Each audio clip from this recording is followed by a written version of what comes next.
చలికాలంలో వచ్చే ఎలాంటి నొప్పులకైనా సర్జరీ అవసరం లేకుండా శాశ్వత పరిష్కారం ప్రాణ పెయిన్ క్లినిక్ లో. తెలుగుదేశం పార్టీ అధినేత పెద్దలు శ్రీ చంద్రబాబు నాయుడు గారికి, వేదికను అలంకరించిన జనసేన పార్టీ అధ్యక్షులు పవన్ కళ్యాణ్ గారికి, తెలుగుదేశం పార్టీ జాతీయ ప్రధాన కార్యదర్శి శ్రీ నారా లోకేష్ గారికి, అదేవిధంగా పెద్దలు బాలకృష్ణ గారికి, అచ్చెన్నాయుడు గారికి, వేదికను అలంకరించిన జనసేన పార్టీ నాయకులు, తెలుగుదేశం పార్టీ నాయకులు, ఇక్కడికి ఎంతో ఓపికతోటి అశేష ప్రజానికం లోకేష్ గారిని ఆశీర్వదించడానికి ఒక అభినందన సభనే కాకుండా రాష్ట్ర భవిష్యత్తును దృష్టిలో పెట్టుకుని ఒక రాజకీయ ప్రస్థానం చేస్తున్న ఒక యువకుడికి మీరందరూ కూడా తోడుగా నిలబడి ఈ కార్యక్రమాన్ని విజయవంతం చేసినందుకు ఇక్కడికి విచ్చేసిన ప్రజలందరికీ మనస్ఫూర్తిగా ముందుగా ధన్యవాదాలు తెలుపుకుంటున్నాను. ఇటువంటి సందర్భం చాలా సంవత్సరాల నుంచి రాష్ట్రంలో ఎదుర్కొన్న దాష్టికాలు, విపరీతమైన దౌర్జన్యాల్ని చూస్తూ ప్రజలందరూ కూడా కోరుకున్న విషయం, జనసేన పార్టీ తెలుగుదేశం పార్టీ కలిస్తే రాబోయే ఎన్నికల్లో ఖచ్చితంగా ఒక అద్భుతమైన పరిపాలన, ఒక మంచి ప్రభుత్వం వస్తుందనే భావనతోటి అనేక మంది ప్రతి సందర్భాల్లో కూడా ఎదురు చూస్తూనే ఉన్నారు. ఈరోజు ఇటువంటి సభలో ఇరు పార్టీల అధ్యక్షులు, మా నాయకులు, ఇంతమంది కార్యకర్తలు ఈ విధంగా హాజరవడం అంటే దీని వెనక చాలామంది కృషి చేశారు. వారందరికీ మనస్ఫూర్తిగా నేను అభినందనలు తెలుపుతున్నాను. ఎందుకంటే అనేక అవమానాలకు గురయ్యాం, అనుమానాలకు గురయ్యాం, రకరకాలుగా వేధింపులు, కేసులు, ఎక్కడ చూసినా కూడా పార్టీ నాయకత్వం ఎదగకూడదని అన్ని స్థానాల్లో కూడా ఇబ్బంది పెట్టడానికి ఒక ప్రయత్నం చేస్తూనే వచ్చారు. చంద్రబాబు నాయుడు గారి సుదీర్ఘ రాజకీయ ప్రస్థానం, ఆయనకున్న అనుభవంతో తెలుగుదేశం పార్టీని ఆయన ఎంతో సమర్థవంతంగా నడుపుకుంటూ ముందుకు వచ్చారు. అదేవిధంగా పవన్ కళ్యాణ్ గారి నిజాయితీ, రాజకీయాల్లో ఆయన చేస్తున్న ప్రస్థానం మన రాష్ట్రం కోసం, మన రాష్ట్ర భవిష్యత్తు కోసం, ఆ కోణంతో చూస్తే మనందరికీ ఒక మంచి ప్రభుత్వం రావాలి, రాష్ట్ర భవిష్యత్తు మారాలనే ఒక బలమైన వర్తమాన రాజకీయాల్లో ఎవరు ఊహించని విధంగా పవన్ కళ్యాణ్ గారు అడుగులు వేసుకుంటూ ముందుకు వచ్చారు. సెప్టెంబర్ 13వ తారీఖున రాజమండ్రిలో ఆ రోజు చంద్రబాబు నాయుడు గారిని కలిసినాక పవన్ కళ్యాణ్ గారు తీసుకున్న నిర్ణయం ఆ రోజు రాష్ట్రంలో సంచలనంగా మారింది.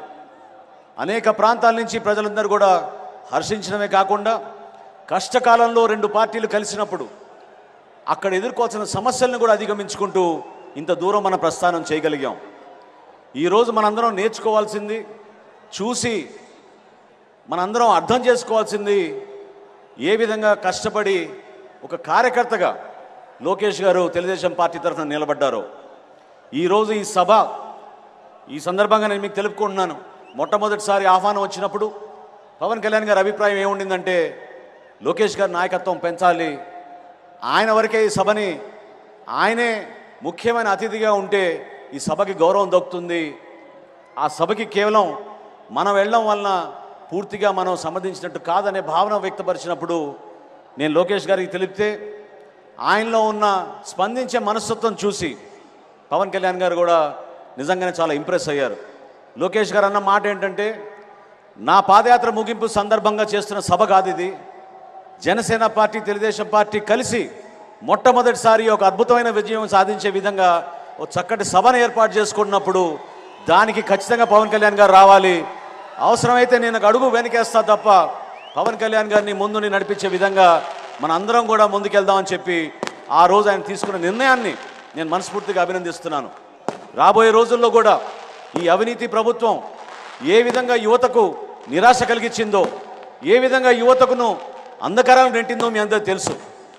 ఇక్కడి నుంచి కొంత దూరంలోనే రణస్థలంలో జనవరి మాసంలో జనసేన పార్టీ తరఫున మేము యువశక్తి కార్యక్రమం ఏర్పాటు చేశాం.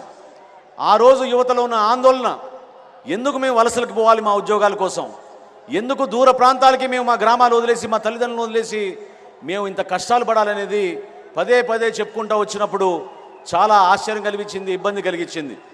ప్రభుత్వాలు వచ్చినప్పుడు పార్టీలు కేవలం ఇక్కడున్న వనరులు దోచుకుంటున్నారు, లేదా ప్రత్యేకంగా ఇక్కడ ఏర్పాటు చేయాల్సిన ఉపాధి అవకాశాల గురించి మర్చిపోయి ఈ ప్రభుత్వం ప్రత్యేకంగా అసలు ఏమాత్రం కూడా శ్రద్ధ వహించలేదు. విశాఖపట్నంలో ఐటీఎస్ సెట్స్ గురించి, అదేవిధంగా అక్కడ ఐటీ ఇండస్ట్రీ తీసుకురావాలని గత ప్రభుత్వంలో చంద్రబాబు నాయుడు గారు, లోకేష్ గారు ఆ రోజున ఏ విధంగా కష్టపడి పనిచేశారో ఈరోజు విశాఖపట్నం ఏమైపోయిందో మీరందరూ చూస్తూనే ఉన్నారు.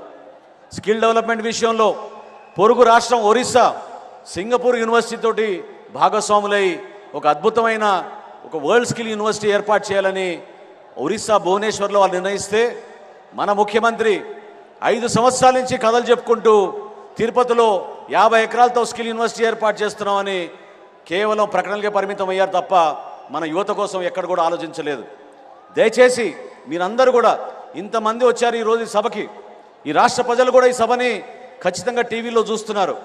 ఒక్కసారి మీరు ఆలోచించండి, మన భవిష్యత్ ఏమైపోతుంది, ఏ విధంగా ఒక నిర్ణయం వలన, ఇటువంటి ముఖ్యమంత్రి వలన, జగన్మోహన్ రెడ్డి వారి ప్రభుత్వం వలన ఎంత నష్టం కలిగింది మన రాష్ట్రానికి, ఎన్ని అద్భుతమైన అవకాశాలు మనం పోగొట్టుకున్నామో దాన్ని మీరు గుర్తుపెట్టుకోండి.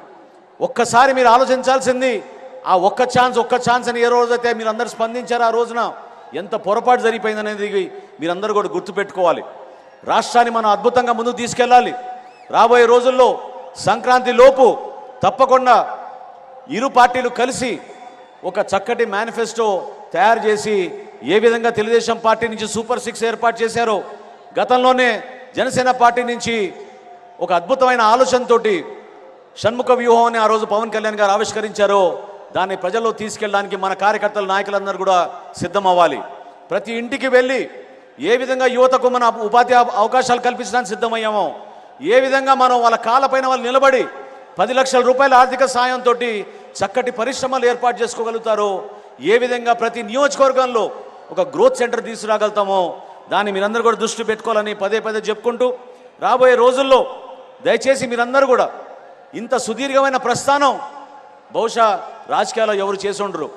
చంద్రబాబు నాయుడు గారు పడిన కష్టాలు, ఆయన ఎదుర్కొన్న సమస్యలు, ఆయనకున్న అనుభవాన్ని పవన్ కళ్యాణ్ గారి ఈ కొత్త ఉత్తేజాన్ని, ఈ నాయకత్వాన్ని కూడా కలుపుకుని రాష్ట్రానికి మంచి రోజులు తీసుకురావాలి.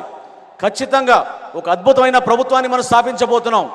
రాష్ట్ర ప్రజలకి ఓ చక్కటి సంకేతం ఈరోజు ఈ ఉభయ పార్టీలు కలిసి ఇంత అద్భుతమైన కార్యక్రమంలో మనం పాల్గొనడం ఒక గొప్ప కార్యక్రమంగా మనం భావించడమే కాకుండా మరొక్కసారి లోకేష్ గారిని ఆయన ఈ 3000 కిలోమీటర్ల పాదయాత్రలో 262 రోజులు ఆయన చేసిన ఈ ప్రస్థానంలో ఎన్నో లక్షల మంది కలిశారు, ఎంతో ఓపికగా ఆయన చేశారు. మీకు వచ్చిన నాలెడ్జ్ని, విజ్డమ్ని ఖచ్చితంగా రాబోయే రోజుల్లో మన రాష్ట్రంలో మన ప్రజలకి అంకిత భావంతో మీరు పనిచేస్తారని, భవిష్యత్తులో జనసేన పార్టీ, తెలుగుదేశం పార్టీ కలిసి ఒక అద్భుతమైన ప్రభుత్వాన్ని ఏర్పాటు చేసి ప్రజలకి అంకిత భావంతో పనిచేస్తామని ఈ సందర్భంగా మరొకసారి మీ అందరికీ తెలుపుకుంటూ, జనసేన పార్టీ తరఫున ఏ విధంగా తెలుగుదేశం పార్టీకి అండగా నిలబడ్డామో రాబోయే రోజుల్లో కూడా అదే విధంగా మనందరం కలిసి పనిచేసుకుని ప్రతి నియోజకవర్గంలో, ప్రతి మండలంలో, ప్రతి జిల్లాలో కూడా మన నాయకత్వాన్ని మనం పెంచుకునే విధంగా, ఈ ప్రభుత్వాన్ని ఇంటికి పంపించే విధంగా మీరందరూ కూడా కృషి చేస్తారని కోరుకుంటూ, ఇంత చక్కటి అవకాశం కల్పించినందుకు ప్రతి ఒక్కరికి మనస్ఫూర్తిగా నేను అభినందిస్తూ, ఈ కలయిక రాష్ట్ర భవిష్యత్తుని దృష్టిలో పెట్టుకుని చేసిన కలయిక, దాన్ని మీరందరూ కూడా ఆశీర్వదిస్తారని, రాబోయే రోజుల్లో తెలుగుదేశం పార్టీ, జనసేన పార్టీ ఐక్యత ఖచ్చితంగా వర్ధిల్లాలని చెప్పి మనస్ఫూర్తిగా కోరుకుంటూ సెలవు తీసుకుంటున్నాను. ధన్యవాదాలు.